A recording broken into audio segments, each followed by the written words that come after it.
நீங்கள் பார்த்துக் கொண்டிருப்பது உங்கள் விஜய். நீயா நானா நிகழ்ச்சியில் கலந்து கொண்ட சில முகங்களையும் ரெக்கக்னைஸ் பண்ணணும் அப்படின்னு ஆசைப்படுறோம்.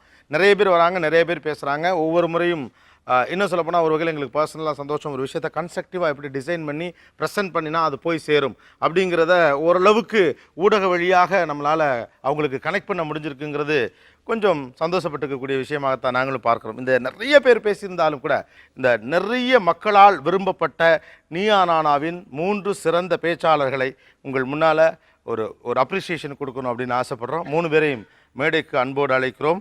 வீராங்கனை அவர்கள், லெட்ஸ் வெல்கம். அண்ட் கௌதம் வாங்க. And then Kalappiran. அப்படியே மைக் கொடுங்க. இந்த நிகழ்ச்சியில் நீங்கள் பேசி முடிச்சுட்டு போனவருக்கு உங்களுக்கு எப்படி இருந்தது ரெஸ்பான்ஸ்? எல்லாரும் என்ன கூப்பிட்டு கேட்டாங்க? எங்கே போனாலும் ரெக்கக்னைஸ் பண்ணாங்க. பொதுவாக எங்கள் ஸ்பெஷல் பேரண்ட்ஸுக்கு ஒரு ரெக்கக்னேஷன் கிடச்சிது.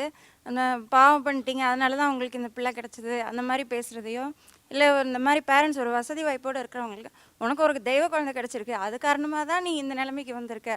அந்த ஃபாதர் ஒரு 20-25 வருஷம் உழைப்பில் இந்த நிலைமைக்கு வந்திருப்பாங்க. அதை கணக்கு இல்லாமல் முகத்தில் அடித்த மாதிரி பேசுகிறது குறைஞ்சிருக்கு. அப்புறம் எங்கள் குழந்தைகளுக்கு லைஃப் இன்சூரன்ஸ் வேண்டாம், ஹெல்த் இன்சூரன்ஸ் கொடுக்கணுன்னு ஒரு கோரிக்கையை நாங்கள் பேரண்ட்ஸ் முன் வச்சுட்டு இருந்தோம். அதுக்கு ஒரு ஏற்பாடுகள் நடந்துகிட்ருக்கு. அது கூடிய சீக்கிரம் கிடைச்சிரும். Super, thank you so nice.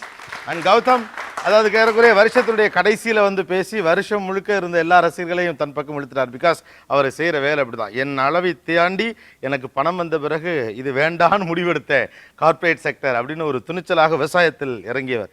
என்ன ரெஸ்பான்ஸ் இருந்தது? ரொம்ப நல்ல ரெஸ்பான்ஸ். இன்ஃபேக்ட் இது பல பேரோட ஒத்த கருத்தை வந்து இங்கே சொல்கிறதுக்கான வாய்ப்பு எனக்கு கிடைச்சதே தவிர, இது கால்ஸ் பார்த்தீங்கன்னா இன்ஃபேக்ட் யூஎஸ்லேருந்து கால்ஸு, சிங்கப்பூர்லேருந்து கால்ஸு, இந்த மாதிரி இங்கே என்ன பண்ணுறதுன்னு தெரியாமல் மாட்டிகிட்டு இருக்கோம். இது ஒரு ஆப்ஷனாக தெரியுது. இது எங்கே யார் போய் காண்டாக்ட் பண்ணலான்னா நான் யார்கிட்டேருந்து இங்கே பேசுகிறதுக்கான விஷயங்கள் இன்புட்ஸ் வாங்கிட்டு வந்தீங்கன்னா அவங்களோட நம்பர்ஸ் கொடுத்து அவங்களுக்கு ரெஸ்பாண்ட் பண்ணுற மாதிரி. முக்கியமாக நிறைய பேர் கூப்பிட்டு சொல்கிற விஷயம் என்னென்னா, இந்த 2 விஷயம் சொல்கிறாங்க. இந்த மாற்று கருத்து, அதாவது ஜாஸ்தி பணங்கிறது ஒரு பிரச்சனை அப்படிங்கிறத நீங்கள் சொல்கிறது வந்து எங்கேயோ மனசுக்குள்ளே தோணிட்டு இருந்துச்சு. நீங்கள் சொன்னோன்னே அதை ஒத்துக்கிறதுக்கு ரொம்ப பிடிச்சிருக்கு அப்படிங்கிறது ஒன்று சொல்கிறாங்க. 2வது நுகர்வு அப்படிங்கிறத விட்டுட்டு இப்போ விழுங்குதல்னு ஆயிடுச்சு.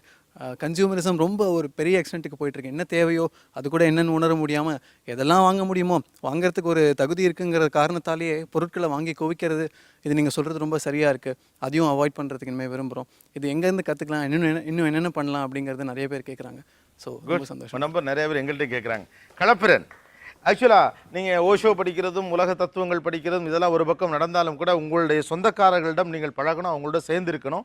ஜாதியை நீ ஒழிக்க வேண்டும் என்ற ஒரு விஷயத்தை முன்வைக்கிறாய், ஒரு மாற்று சிந்தனையை முன்வைக்கிறாய், அல்லது நீ வந்து ஒரு புரட்சியாளனாக உன்னை முன்வைக்கணும் அப்படின்னு ஆசைப்பட்டால் ஜாதியத்தை அதிகமாக புழங்கி கொண்டிருக்கக்கூடிய உறவுகளிடம் தான் நீ முதல்ல அதை பேசணும். அதை விட்டுவிட்டு இந்த உறவுக்காரங்க முழுக்க மோசம், நீ வெளியில் வரக்கூடாது, எங்கே நீ பேச வேண்டுமோ அங்கே நீ இருக்க வேண்டும்னு ஒரு சிந்தனையை இந்த சபையில் வச்சு எல்லாருடைய வாழ்த்துக்களையும் பெற்றார். உங்களுக்கு எப்படி இருந்தது ரெஸ்பான்ஸ்? என்ன சொன்னாங்க? இந்த நீயா நானால நான் பேசின விஷயங்கள் ஏற்கனவே நான் சார்ந்திருக்கின்ற அமைப்புகளில் நான் விவாதிக்கிற விஷயம்தான். ஆனால் இங்கே வந்து பேசினதுக்கப்புறம் அது பெருவாரியான இளைஞர்கள்ட்ட போய் சேர்ந்துருக்கு அப்படிங்கிறது எனக்கு ரொம்ப சந்தோஷமாக இருந்துச்சு. நைட்டு போய் ஃபேஸ்புக் ஓப்பன் பண்ணால் ஒரு 100-150க்கு மேலே புது இளைஞர்கள் அவங்க ஃப்ரெண்ட் ரெக்வஸ்ட்டு அவ்வளவு சீக்கிரம் தேடுவாங்களாங்கிறலாம் எனக்கு தெரியாது. இன்றைக்கு வரைக்கும் புது நண்பர்கள் அதன் மூலமாக கிடச்சிக்கிட்டு தான் இருக்காங்க. அது ஒரு நல்ல முன்னேற்றமாகவும் இருந்துச்சு. இன்றைக்கும் கூட நீங்கள் பார்த்தீங்கன்னா என்னுடைய உறவுகள் அதை எப்படி எடுத்துப்பாங்கன்னு எனக்கு ஒரு பிரச்சனை இருந்துச்சு. ஆனால் இவ்வளவு லைட்டாக வந்து நம்முடைய உறவுகள் அதை எடுத்துப்பாங்க அப்படிங்கிறது எனக்கு அதுக்கப்புறம் தான் தெரிஞ்சிச்சு. ஏன்னா நான் பேசின விஷயம் ரொம்ப உறவுகளுக்குள்ள ஒரு சிக்கலான விஷயம். ஆனால் அவங்க எல்லாருமே நம்ம சொந்தக்காரங்களில் இவ்வளோ நல்லவங்க இருக்காங்களா அப்படிங்கிறது எனக்கு பேசினதுக்கப்புறம் தான் தெரிஞ்சு. அது ஒரு மிகப்பெரிய ப்ளஸ் பாயிண்ட்டாக இருந்துச்சு. Thanks lot. ஆக்சுவலாக இவங்களை மேடையில் ஏற்றுனதுக்கான காரணம் நீயா நானாவில் பேசுனது மூலமாக இவங்களாம் பாப்புலர் ஆகிட்டாங்க அப்படின்னு சொல்கிறதுக்காக கிடையாது. அவங்க பேசின நல்ல விஷயம் நீயா நானாவுக்கு பலனளித்தது. அவங்க கவனிக்கப்பட வேண்டிய மனிதர்கள், இவங்களையும் ஒரு ஹீரோஸாக பார்க்கணும். பிகாஸ் இவங்க எங்கே இருந்தாங்கன்னு தெரியல, பட் இவங்ககிட்டேருந்து வந்த விஷயத்தை அவ்வளோ பேருமே கவனித்தாங்க. ஆக்சுவலாக ஷோ நிற்கிறதுங்கிறது அந்த ஷோவில் பேசுகிறவங்களால தான். இங்கே இவங்களை நிறுத்தினது நீயா நானா பெரிய ஷோ, அதில் இவங்க பேசுனாங்கன்னு சொல்கிறதுக்குல இவங்களால நீயா நானா பெரிய ஷோவாக இருக்குது அப்படிங்கிற தேங்க்ஸ் சொல்லிக்கிறது தான். Just to recognise you and convey thanks you. Thanks lot. Thank you. And அதே மாதிரி நிறையா கெஸ்ட் பேசியிருக்காங்க ஷோஸில். நிறைய செலிப்ரிட்டிஸ் வந்து பேசியிருக்காங்க. மீடியாக்காரர்கள் எல்லாருமே பேசியிருக்காங்க. இதில் வந்து பொதுமக்களுடைய வாக்குகள் அப்படிங்கிறது சில கெஸ்ட்டுங்களுக்கு மேலே நிறைய விழுந்திருக்கு. 4-5 பேர் இருப்பாங்க அது கிட்டத்தட்ட. இவங்கெல்லாம் ரொம்ப நல்ல பெஸ்ட் கெஸ்ட் அப்படின்னு. மற்றவங்களும் நல்லா பேசியிருந்தாலும் கூட அதிகமான பேர் வாக்களித்தது அப்படின்னு பார்க்குறப்போ ஒன்று வந்து கடற்கரை அவர்கள். அவர் எஸ் அவர் ஸ்கூலை பற்றி அவர் பேசின அந்த விஷயத்துக்கு வந்து ஒரு பெரிய ரெஸ்பான்ஸ் இருந்தது. அந்த நிறைய மேட்ருங்க, நிறைய எங்களுக்கு ரெஸ்பான்ஸ் உண்டு. இப்போ ஓட்டிங்லேயுமே கூட கடற்கரையுடைய நேமை பரிந்துரைச்சிருக்காங்க. அப்புறம் எஃப்டிஐ பற்றி அழகேச பாண்டியன் பேசியதற்காக அவருக்கு அதிகமான வாக்குகள். நான் சொல்கிற ஆர்டர் படி 1, 2 இல்லை, இவங்கெல்லாம் பெஸ்ட் ஸ்பீக்கர்னு அவங்க மென்ஷன் பண்ணியிருக்காங்க. அவங்க 2 பேரும் இங்கே இருக்கிறனால ஃபஸ்ட்டு அவங்களுக்கு சொல்கிறேன். அண்ட் முத்துகிருஷ்ணன் அண்ட் ராஜகோபாலன், இவங்க 2 பேருக்கும் பெஸ்ட் கெஸ்ட் அப்படின்னு சொல்லி லோக்பாலில் அவங்க பேசின விஷயங்களுக்காக அதிகமான எண்ணிக்கையில் நிறைய பேர் பாராட்டி அந்த இது பண்ணியிருந்தாங்க.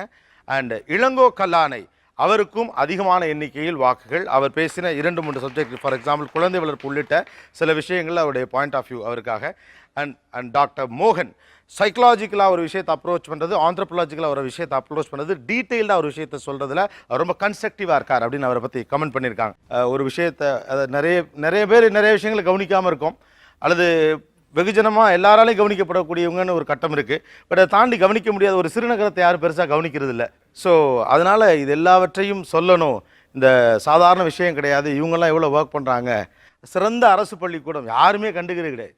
அரசு பள்ளிக்கூடங்களை தொடர்ந்து விமர்சிக்கிறோம். மறுபக்கம் சிறந்த அரசு பள்ளிக்கூடம், ஒரு மிகப்பெரிய பிரைவேட் பள்ளிக்கூடம், என்னெல்லாம் விளம்பரம் பண்ணுமோ அதை விட பல விஷயத்தை உண்மையாகவே நடத்திட்டு இருக்கிற அரசு பள்ளிக்கூடங்கள் இருக்குது. சிறந்த நாவல்.